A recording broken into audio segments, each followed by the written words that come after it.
contrast I keep bringing up is I feel like I saw the worst of humanity contrasted against the absolute best of humanity. And so, I mean, there are certain things you can only really know if you're right there.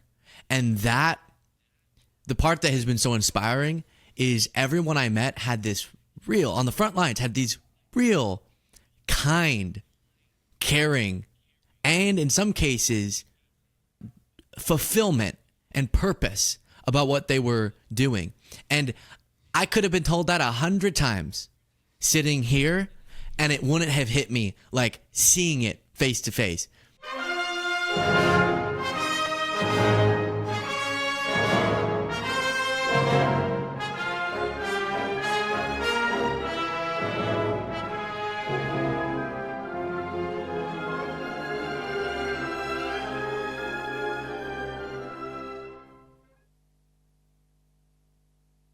Hello and welcome.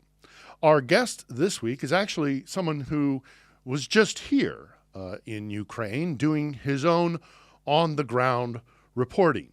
Luke Beasley is a content creator on YouTube with a sizable following. He has approximately about 1.5 million subscribers. So for him to come and witness the events that happen here, to talk to Ukrainians, is a pretty important thing to keep folks' minds on the fact that this war continues. Luke went out to as far close to the front lines as you reasonably can go, and then also came back to Kiev on a day where there was a massive attack, and he was eyewitness to that as well, getting to the spot that got hit within this city even before many first responders did. So he did see a lot and got a very clear impression of the situation here, and that's really very important.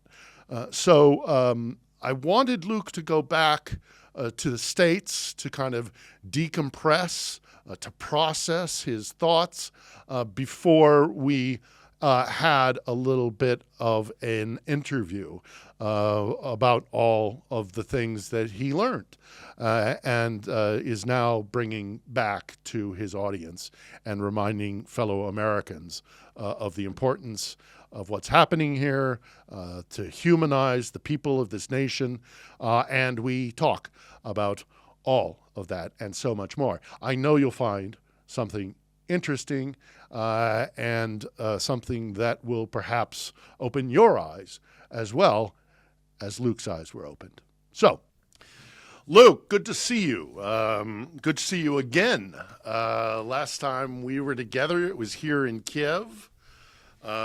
We had a kind of a pleasant evening chatting. So I know some of this stuff, but let me ask. I mean, the obvious first question is, why on earth did you decide to come to Ukraine? Well, Philip, it's so great to see you again. As you said, we had a really fun time my last night in Kyiv. Yeah. And why I want to do it, I mean, a lot of people are very willing to give strong opinions on all sorts of things. And I get really tired with people who are the loudest about things they don't seem to understand very much. And then I was getting a little bit of that guilty feeling. Not that you can't be very well informed and speak a truthful message about a war without ever witnessing it yourself. You can, but obviously there's going to be a unique perspective if you actually arrive there and witness it on the ground. And so Kalen Robertson, who does great reporting out of Ukraine, invited me. And the second he even got halfway through the sentence, I was like, I know I have to do this. It's something that is so pivotal. And I knew that there was going to be aspects to it that I've tried my best to inform myself on from afar that would be that much more impactful and refine my own advocacy if I actually were there. So we made it happen, and it was quite the experience. Yeah. No, I agree with you. I mean, everybody can have an opinion about any topic they'd like. But it's it's the old saying, opinions and assholes. Everybody's got one, and they're usually full of what. But having come here, seen what you saw, you went to the east, you went out to the front. Of course, we had a lovely evening in Kiev, which is always kind of a weird juxtaposition. But you also you were in Kiev on a day where one of the worst attacks of the war had happened, and I want to talk about that. But let's start with the front. What was your experience like going out close to where the fighting is? Yeah, well, I mean, the way I've been wording it to family and friends and on my own show has been, so, we went to Kramatorsk, which if you go any further in, you're getting into just extremely risky territory. And Kaylin had a trip planned a little deeper, but they had to call it off because those towns are now the front lines, not just near, not just being hit a ton, but actually where the fighting is happening. And Russians are really pushing into that area. And so the way I've been wording it is it was utterly terrifying, and I want to be transparent with my audience and yours and just people in general. I'd like to come back and be like, it was, I was totally chill the whole time. But in all transparency, yeah, it felt like my life was at risk the entire time, and I was totally terrified. But as I left, so that was a present feeling. But as I left, I just kept thinking over and over. I did it for 2 days and wasn't even as far as you could get to the close to the fighting. And all of the people I was around, there were civilians. You talked about that contrast of people living their regular life literally in a war zone, smiling and being joyful literally in a war zone. And so what keeps coming back into the forefront of my mind is if I had all those emotions of being scared as you're hearing the buildings very near you being hit. We went to a town right next to Kramatorsk, and as we left, we started hearing that town was being, I think it's Druzhkivka, was being pummeled.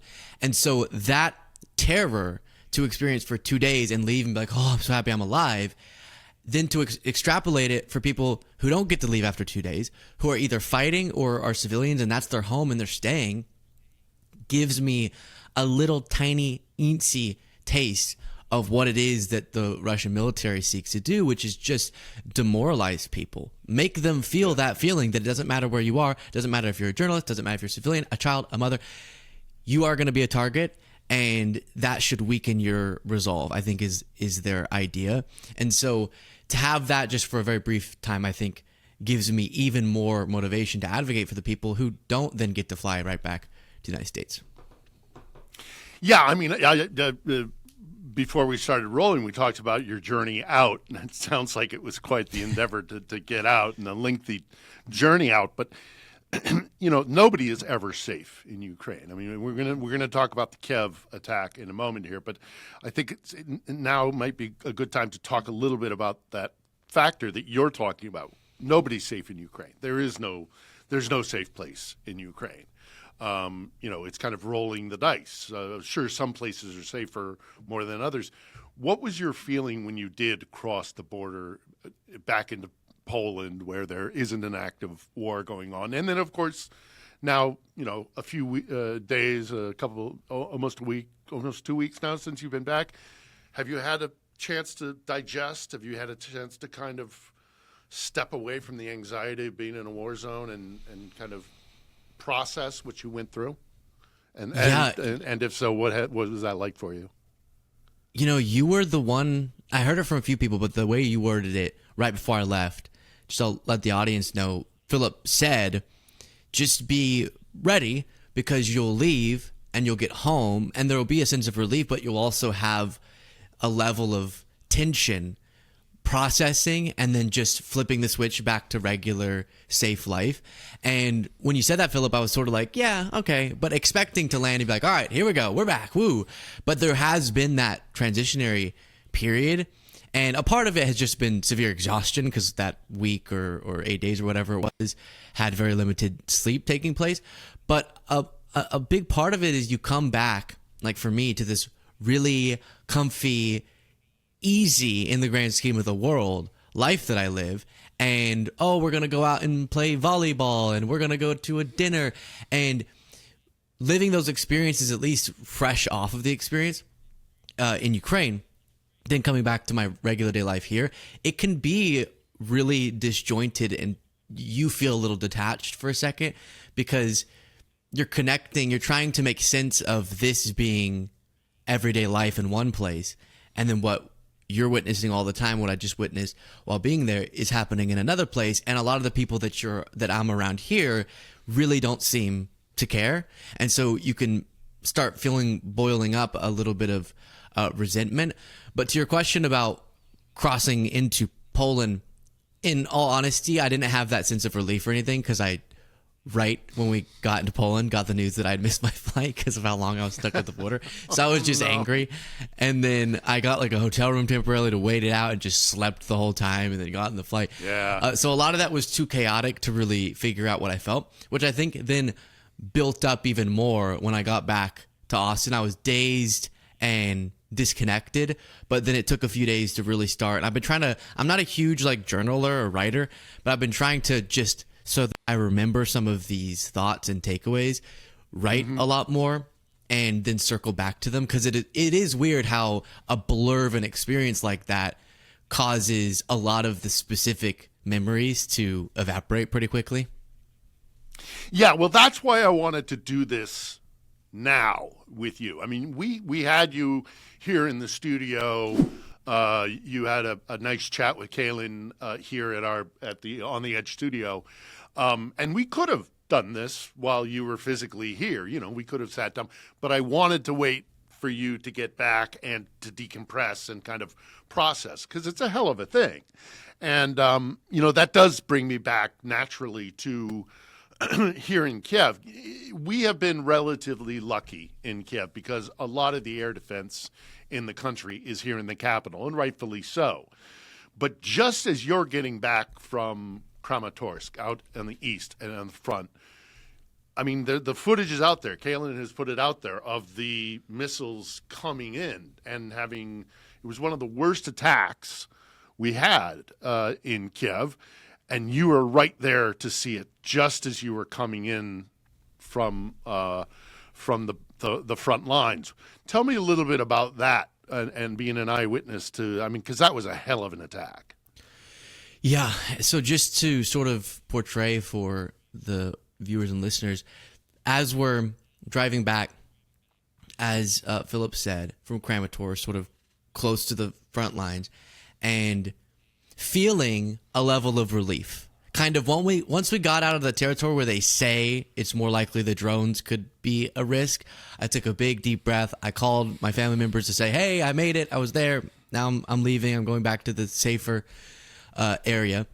And then as we were pulling up onto the bridge to enter into like downtown Kyiv, yeah, on my phone, because I was just filming like, oh, look, and we knew that Kaylin was getting reports that maybe something was about to happen. And then I catch on video, which is so rare and just proof of how close it all was. We watched as the strike happened. One particular one, I think, was at the end of the series of drone attacks and missile strikes that happened that night. And we were so close to the point that we were like the first people, there weren't even first responders, to walk up to the building that had been hit, that we had been kind of driving towards.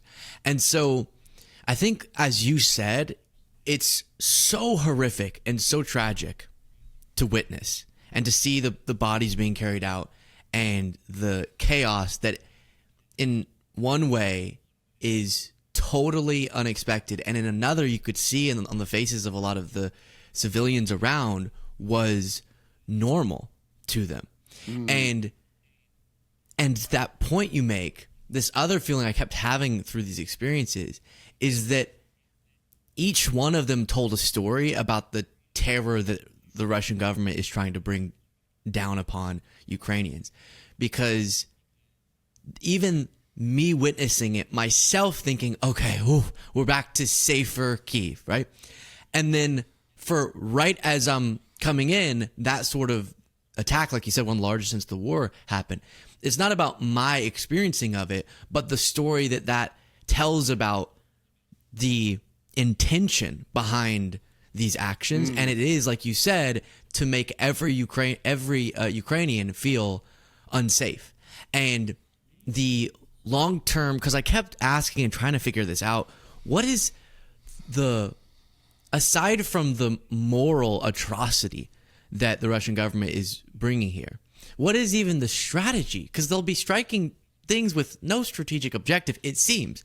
But then the immoral strategic objective is that line that keeps repeating in my head, which is no one is safe. And if you can get people to believe that, then I guess the goal is to exhaust them enough to where they go, you know what, this isn't worth the fight. Yeah. Well, let me ask you that, because I know that you spoke to soldiers. I know you appeared on Ukrainian television. We went out that evening, and you were meeting Ukrainians left, right, and center here in the country. What was your impression of the people of Ukraine? I don't think many people outside of Ukraine quite understand how impactful the character of Ukrainians as a general population in this moment is. That has been one of the reoccurring thoughts since I got back, which was just, wow, the common themes that kept coming up in conversations, whether it was, a TV host in Ukraine or in Kyiv, or a soldier fighting on the front lines. The message so frequently was, here's what we're fighting for. It's for our family.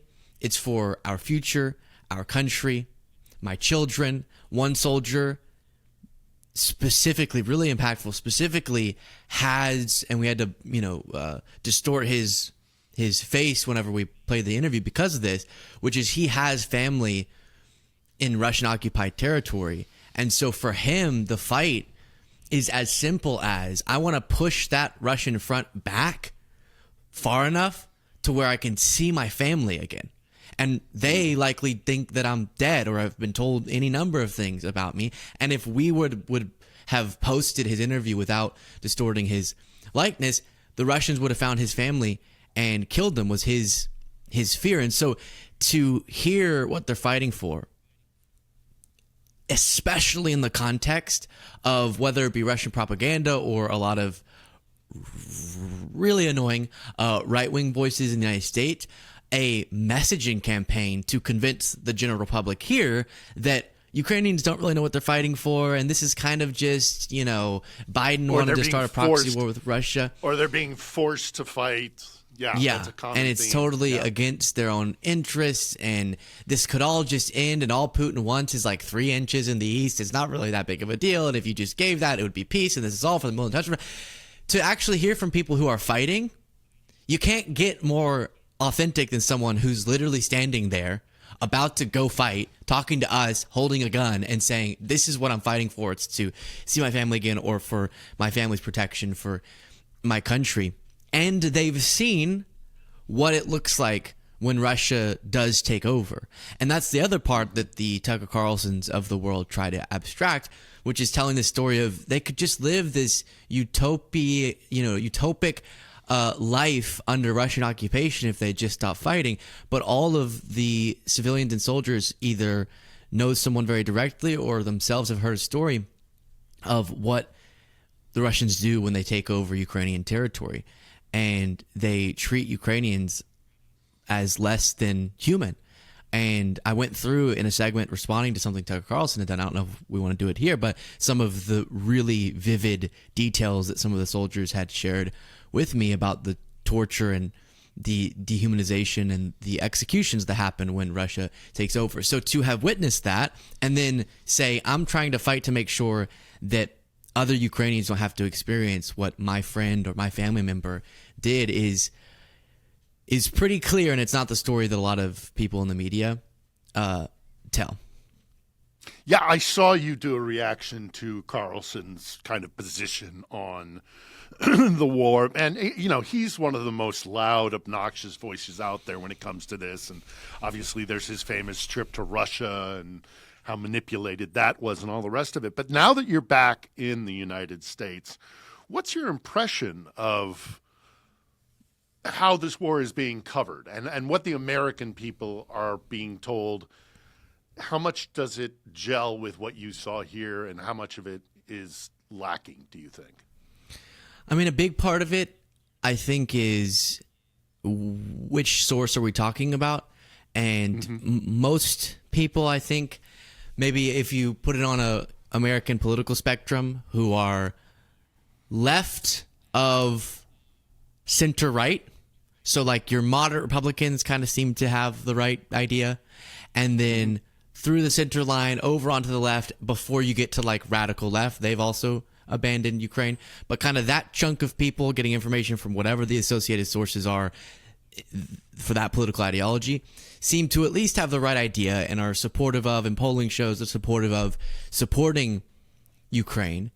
And then what has been so discouraging to me is how those other groups, your far left and your far right, but a larger chunk of the right wing, that some don't just see this as quote unquote not a conflict we should involve ourselves in, but who, as we just referenced with Tucker Carlson and many others, who actively participate in emboldening the Russian narrative. It's not just, hey, yeah, that's bad what they're doing, but we have other problems. It's Russia's in the right. And I'm sure you deal with this being there every single day when you come across those clips. But like, I didn't know when I stumbled across that clip of Tucker, I didn't know what to do with myself. Eventually, a day later, I did a video about it. But like, it ruined my morning. I was just so angry and was irritable. And it wasn't because of him specifically and me caring so much about what he says, but knowing there's such a huge audience that nods along with that, and losing some faith in just our common humanity. I've even had my family members now, after hearing everything that I've told them, getting into really contentious arguments with other family members who will be like, hey, what side is Luke on? And stuff like that.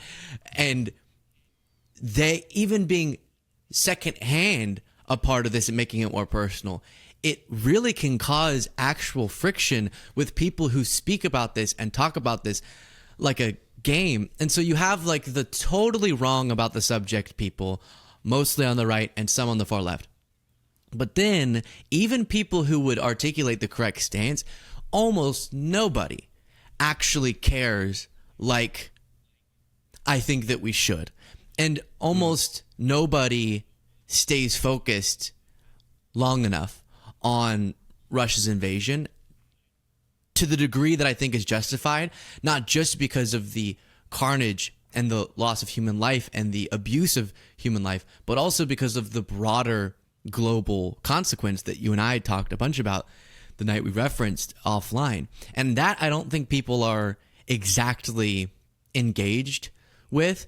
And one thing I kept hearing, you asked about those conversations that I was having with people all across Ukraine, and a common theme was thank you for, when I would say, what's your message to Americans? It would be thank you for your support, but please don't forget about us. And it feels like you are. And that just could bring me to tears. And I'm sure that it is now influencing the way you are going to be covering Ukraine and Russia and, everything surrounding this war moving forward. How do you think your experiences here will affect your coverage moving forward? Well, I think one of the things I brought up on Channel 24, I think it was, with Natalie, on Ukrainian TV, because a similar question was asked, and I think and this might not even make for the best content, but I don't care. I think I'm just going to have a lot more emotion behind what I'm talking about, and it's going to actually cause a little bit of a struggle with. There's probably going to be things I don't want to talk about because I know it's going to get me just too fired up, and I try to make my show more fun and lighthearted, and there's just little now that I feel is fun and lighthearted about the topic. But I think the biggest part is it's just going to come up a lot more. And because of who I'm now seeking for information on Russia's invasion, I then am going to have it top of mind myself, which means it's going to come up a lot more on the show. Whereas if you're just following a small number of American outlets, you might forget altogether that Russia's still invading Ukraine. Like, it just sometimes doesn't come up. Now, because of all the different people I've connected with, it's always going to be on my feed. It's always going to then make itself onto the show. And then I think I need to do more direct call outs of people who are hindering the discourse here. There are so many great voices, you, Kaylin, many other people I met, who are doing the work in different pockets of the internet. And I think that the space that I occupy, I need to see it a little bit as a goal, not just to speak to people who already care and already understand what's happening, but to expose people who are being so disgracefully dishonest about this war. So I think that would be kind of, it needs to come up more often. It's going to have more emotion behind it and more hopefully impactful personal anecdotes connected, but then to be more aggressive and taking down a couple rungs the people who are really having an impact. That's the other part, just to finish out on that.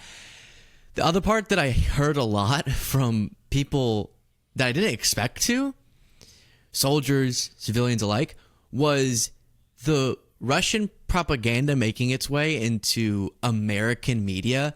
It's not just annoying. It actually is so consequential.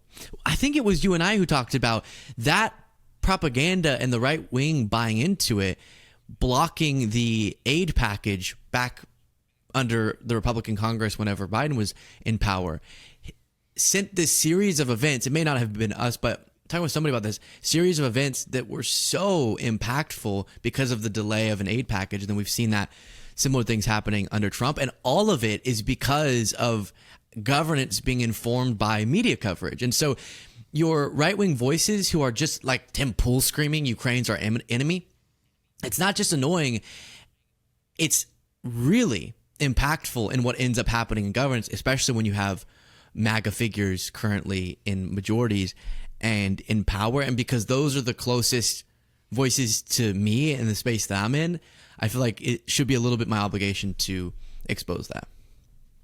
Yeah, I mean, well, it's weaponization of information is what it is. It's not a mistake. It's not just a propaganda campaign. It is actually weaponized information. And to hear it even coming from the Oval, I mean, I know you're highly critical of the Trump administration, as am I, but we have the President of the United States in the Oval Office making the common equivalency between Putin and Zelensky. You know, they take two to tango sort of thing.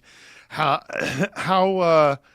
is, I mean, I know you're no fan of Trump, but has that changed your view of how things are being done on Capitol Hill and at the White House when it comes to support for Ukraine? It's sort of, I have the same take on it, but just 3 times as motivated about it, because one thing that this experience also reaffirmed, I think growing up, you have this feeling that, I don't know, those big powerful people up in the big buildings, they must know something better. Even if I'm not a huge fan of that person or this person as I start growing up, they definitely have to have like an enhanced worldview because they're the president or they're a member of Congress, and how could they have gotten there without blah, blah, blah, blah. And already I keep learning the lesson that that's just not true. You can become very powerful and be either wildly uninformed or ideologically distorted such that your actions mirror that of someone who has no idea what they're doing. And to then have the experiences over that week plus that I did, come back and start, I actually posted a video talking about how I kept hearing that soundbite while I was near the front lines replay in my head of "it takes 2 to tango. Why would you start a fight with a country 15 times your size?" which is a Trump quote. And in that statement, most people hear it and go, "Man, I don't know, that's just Trump talking." Actually, there's so much to dissect in that statement about his view of this. Because if it makes any coherent sense in your mind for those words to come out of your mouth, then structurally the entire conflict is totally warped. Because one country invading another sovereign country, just slaughtering a bunch of people and trying to take over land and power and resources, is viewed and spoken about one way in this world. A conflict that is kind of two rivaling sides who they can't stand each other and they're both kind of wanting to get something out of fighting the other is talked about a whole different way. And then our actions and the U.S. government's response to it is very different between those two options. And so for him to repeatedly do that, and like you said, the false equivalencies about Zelensky being a dictator or wanting the war, Zelensky should end the war, all of these statements inform, even if Trump comes out and says, I want Ukraine. I don't even know what he says, but something that sounds sort of supportive here or there. There's a foundation of ideological crap that he's clearly shown himself to be operating on top of that then ripples out to so much of what his administration does. Like Pete Hegseth thinking it was appropriate. I'm now blanking on if it was the cutting off of intelligence or the blocking of defensive weapons, but unilaterally, without the approval of Trump, just cut off one of our means of support for Ukraine for a period of time. And that is because of that foundation of crap ideologically that you can derive just from a statement like it takes two to tango, and him either misunderstanding or choosing to lie about the entire precipice of this war. Did you have any preconceived notions of what the war was going to be like, what Ukraine was going to be like, that were changed once you came here? You thought it was going to be one thing, but it turned out to be another. Anything like that happen while you were here? Off the top of my head, I don't think, because of the great sources that I've already been going to inform my worldview about this, I don't think anything was radically changed, but there was a very impactful reaffirmation of certain principles to the point that I would say it's almost like a change because it was such a revelation. And one of them, just because I have, and I'm assuming even you have, a largely American audience, just what kept coming up that I don't think people talk enough about is that Ukrainians will specifically tell you, like when I would identify as an American and they would go, oh, and share with me that they see this fight as one that is aligned with American principles. They would say, we're fighting for what you fought for. We're fighting for what you stand for, they'd say. And I'd think, maybe not so much right now, but can stand for and have stood for at our best. Yes. And that what we're doing right now is in a certain way fighting for you. If the United States at the center of a world order that's supposed to uphold certain basic principles of freedom and democracy and individual rights, if that's a part of what causes Americans to feel patriotic, which has served my understanding of my own patriotism, that world order kind of post World War II, what we're at the center of, and it became an economic system and a geopolitical one, and we're placed at the center of it as people analyze global politics. And Ukraine is saying we're at the forefront of that. And we're fighting for the survival, not just of our country, but that broader geopolitical global framework that the United States established. And I don't think Americans understand that piece of it, which is Ukrainians have this patriotism for what America is supposed to stand for. And us abandoning them is abandoning who we're supposed to be. At least if you understood what being a patriotic American means in the way that I did, and it wasn't just you liked Trump and thought that was patriotism. Yeah, and then there's the other thing that I often see in the kind of the right-wing, almost pro-Putin, pro-Moscow side of things is that Russia is an inevitability. That Ukraine is definitely going to only lose more and more territory. This is a lost cause. sue for peace now, or it's going to be even worse when you finally do sue for peace. When you were out there talking to soldiers, what was their sense of, well, their morale and their sense of their fighting spirit, if for lack of a better term? Did you get the sense that they were ready to cut and run, if things got more tense, or did you find them pretty much resolved? No sense at all of cut and run. Now, the frank truth is that morale-wise, people are exhausted, and they are so tired of this war for obvious reasons. They're tired of, I had one soldier say to me, I've started to struggle to make friends here because I'm so weary of losing them again. And just that cycle of you bond with someone and you lose them in this war. And so there is a deep and profound exhaustion. But what was interesting, because I would ask that question specifically about morale, and they would say, we don't want to sugarcoat it. It's not like we're as fresh as we've ever been, but we're going to fight as long as it possibly takes. Some of them saying, I have mentally prepared to fight for the rest of my life, whether that's a year, 10 years, 20 years. Because giving up our country to Russia is its own form of death. And so it's sort of, there's a lot of exhaustion. And man, there's definitely manpower issues and resource issues. But there's no other option. And in that sense, there's a deep, deep resolve. Did you come back from this trip with maybe a changed perception of the Russians from the stories that you heard from Ukrainians? Yes, actually, that actually maybe is the part that shifted the most. I knew from reporting horrible things that the Russian military has done, but I did not understand just how brutal they are. I pictured a really immoral act in this war happening, and then really immoral specific stories, but it being a war. But this is something different. This is a war that then serves these occupations, and these occupations are resembling just how willing the Russian military, the Russian government is to rip apart Ukrainian lives and demolish Ukrainian lives.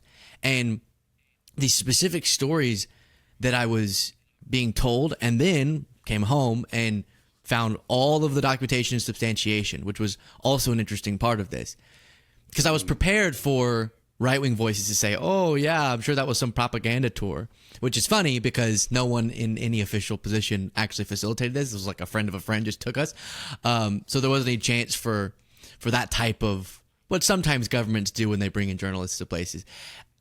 And every single story I was told, I was able to substantiate the type of brutality and torture and disregard for human life, and then some, and learned things throughout that investigatory process that I didn't even know until a couple days ago. And so my framework about the Russian soldiers, or, more foundationally, ideologically, the Russian government, has fundamentally changed my motivation to fight that. Because it's one thing to say, this is your country, this is your sovereign people, and they deserve to protect their sovereign country. But it's another to say, and the alternative is absolutely horrific. Absolutely horrific, to a degree that I think most people would struggle to sleep understanding.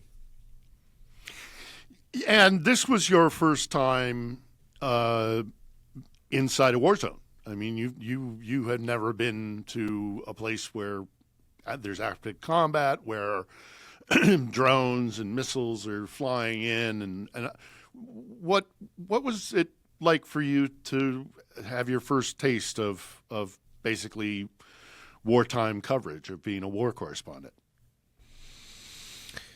It goes back to what I said at the beginning. Well, first of all, I have this newfound, I've always felt this, but as keeps coming up, sort of a common theme is these things I believed, but now they have this rock solid substantiation behind on a more visceral level. And that is just a deep respect for people like you who have been doing this for so long and voluntarily putting yourself in these positions for so long. Because now you be careful, young man. I've got a few more years left in me. No, that's not what I meant. No, I'm teasing. But please proceed. Yeah, and well, also, I mean, my one of my takeaways was I don't want to do that anytime soon again. And so people who continue to do it, it's just, I have so much respect. My heart's so full because we need that. We absolutely need that to understand wars and to understand, in many cases, the worst of humanity. And then the contrast I keep bringing up is I feel like I saw the worst of humanity contrasted against the absolute best of humanity. And so, I mean, there are certain things you can only really know if you're right there. And that, the part that has been so inspiring is everyone I met had this real, on the front lines, had these real, kind, caring, and in some cases, not joy like, yay, we're going to go to the movies, but like fulfillment and purpose about what they were doing. And I could have been told that 100 times sitting here, and it wouldn't have hit me like seeing it face to face. And so that, honestly, I'm going to try to bring this back up for years to come, which is that people, and I got the tiniest little taste, even as you said, a tiny experience of the war correspondent thing, I think is misstating just because of how short it was. But to try to bring people into focus on when other journalists give us this firsthand reporting on wars like this in dangerous areas, please let me focus you on how valuable that is. Because for 2 days, I'm still trying to get my head around the type of feelings that I was having in that 2-day period. But we could never really understand conflicts like this if so many people like yourself weren't willing to do that day after day. And so I'm looking forward to, in the future, when talking about any subject and journalists are putting themselves at risk to give us valuable firsthand reporting, to really clarify for people what that means for them and how valuable globally that is for everybody else. Yeah. I've seen a couple of episodes of your show in which you have been critical of mass media, of legacy media, corporate media, whatever you want to call it.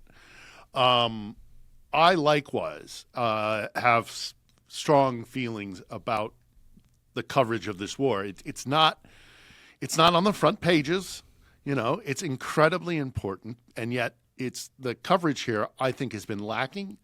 I don't know why it is that guys like you have to come over here, or I have to be here, or Kaylin, or the other guys who are here.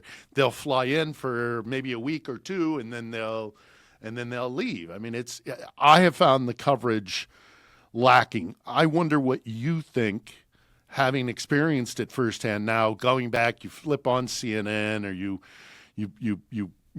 read the daily whatever news sources you have. What's your impression of the way the U.S. media has been covering this war? I totally agree. What's interesting, just to step back for a second, is I have a lot of critiques for your mainstream. People call it liberal media. It's like, okay, kind of the non-Fox News mainstream legacy media, right? And I also acknowledge that there are certain fundamental characteristics of those institutions that, until we find the correct alternative, we really don't want to die. And I see these gargantuous problems with independent media, with how clicks drive everything and what that causes people to focus on and not focus on. And so even in my space, what I do, I'm like, all right, guys, we definitely solve some of the problems, and we have these huge other issues that also, I think, can distort our understanding of the world. But, so I just say that to characterize my broader take on that split. We need to make sure as independent creators we don't just participate in a self-serving narrative, that we don't need these larger journalistic entities that have the resources to have journalists all over the world. But then, going back to your question, those are the institutions we should rely on because of those resources to keep us properly informed. It's not going to be, it shouldn't be me or other, compared to these corporate entities, tiny operations to go get firsthand reporting.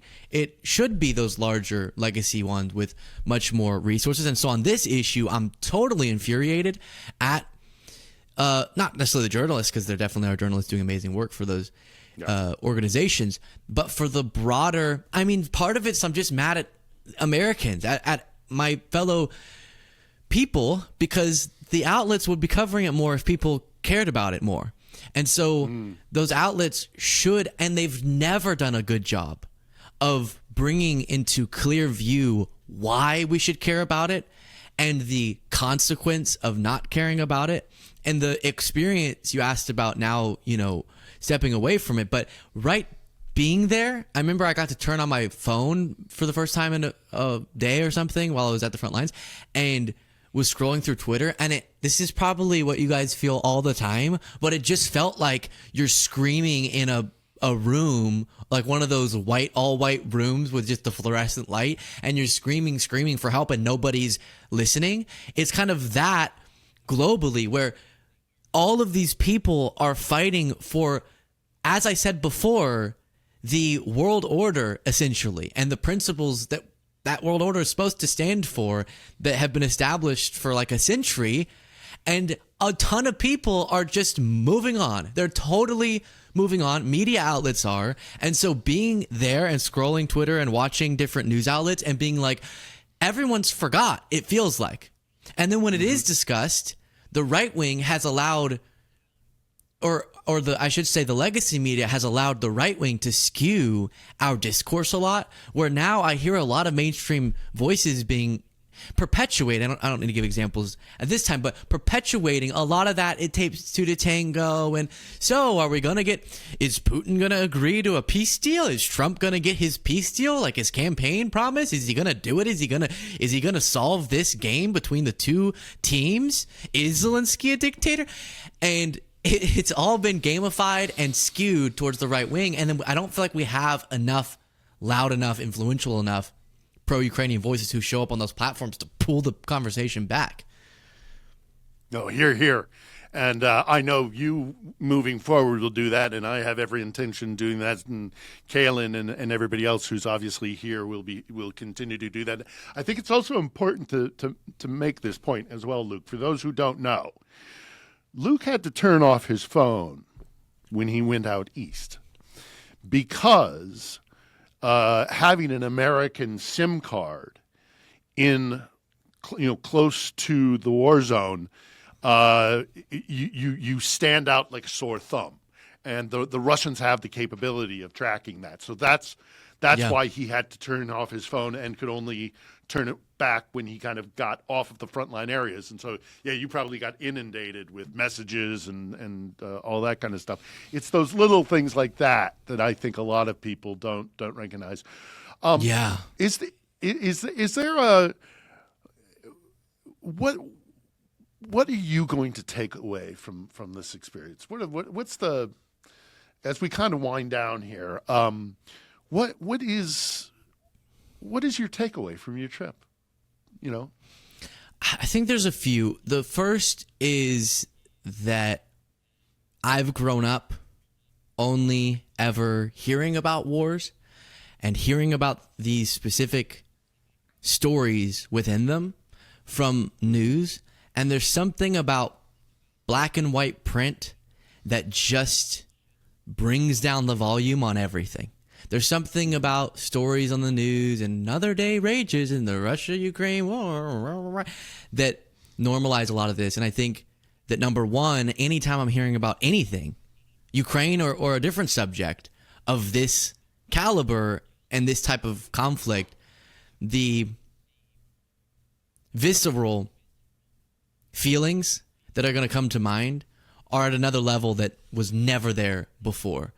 And then that gets to takeaway 2, which is I am really going to try in whatever influence I can have on the broader discourse, which is, relatively small, but I'm going to do my best. Going to try to make sure people stop detaching because it's just a headline, or because, but we talked about that yesterday. Why we need to bring it up again? Another strike? That's a bummer. Oh, another offensive? Okay, whatever. And try to just, at least for whoever watches my show and any people that I can connect with, pull them back to the reality of, number 1, the human toll, and number 2, as I referenced earlier, the global consequence and impact, and what it would mean for us as Americans to give up on Ukraine. I think those would be the 2. And then just number 3, kind of a bonus one. I am so inspired, almost to make sure that, to the best of my ability, I bring the level of passion and motivation and fulfillment to what I'm fighting for at any given moment, as Ukrainians have this brilliant, unbelievable resilience in their fight for the country. So no regrets for having come here? No regrets at all. I have one regret about one night where I hit the bottle a little too much. That'll happen. And I'm sure you didn't enjoy that, 12 hours stuck at the border crossing between Poland and Ukraine. I'm sure that did. Would you do it again? Would you do it again? Yeah. I think I would have to take some time before ever going that close to the front, but I would go back to Kyiv in a heartbeat. Yeah. All right. Well, look, I'm very appreciative to you for having done that. I mean, you have a large audience. You have a big platform with a big, broadcasting loudspeaker. So for you to have done that and brought attention back to this war and what's going on here and humanizing Ukrainians, I think that's one of the other things that we all need to do. You talk about how, people get kind of numb to the idea, another attack, another drone strike, another this, another that. But each time you see a headline, that's a human life that has been snuffed out, has been taken away from his or her loved ones. Humanizing Ukrainians, because if we don't humanize them, then Moscow will take control of the narrative. And so I think it's very important that we keep pushing back and keep reminding people that Ukrainians are just like you and me, just human beings trying to live their lives as best they can.